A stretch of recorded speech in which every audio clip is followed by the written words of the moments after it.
В общем, подземные переходы ремонтировали 2 месяца назад. И мы можем посмотреть, во что они превратились. Насколько вот качество ремонта соответствует ожиданиям города. Если посмотреть на ступеньки, то они все вот так вот гуляют. Посмотрите, кое-где уже вообще отваливается вот эта бетонная примостка, вот штукатурка. А стены, которые покрасили, штукатурили, все, они все в воде.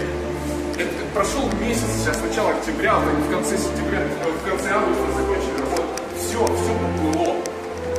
Все всплыло, весь ремонт, там что-то 1 200 000, и все превратилось вот в это. Собственно говоря, можно было не ремонтировать. Все, что осталось, это новое белье. А все остальное осталось прежнее или, может быть, даже хуже. Если пройти дальше, там будет то же самое. Все превратилось вот в такое, все всплыло. А это центр города. Я не знаю, но это ответственное место, и здесь нужно немножко по-другому работать на то,